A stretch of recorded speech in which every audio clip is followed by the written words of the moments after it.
Bir ürəkdən alqışlayan talışları. Əsl talış olmaq üçün talış doğulmalısan, əyilməz olmalısan, dəyərli olmalısan.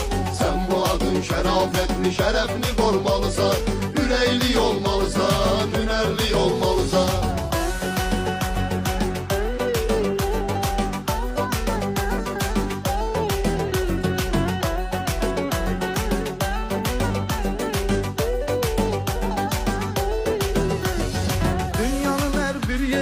Hürmet olur talışa, talışlar adet eyleyip həmişə haqqı danışa. Bu torpaqda arif adamlar yaşayıb daim, başı salırıq insanı bir kəlməyə, bir baxışa.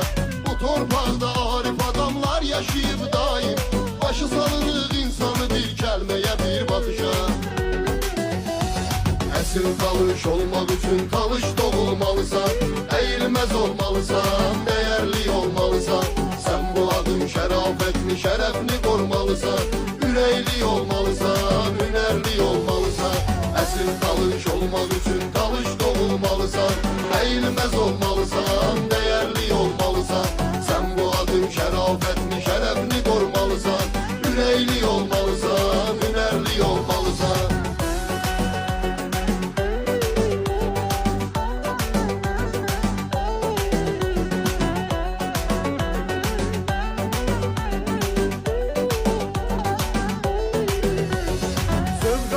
Masallıdan, lirikdən, astaradan, biz beləyik hər zaman ağı seçmişik qaradan.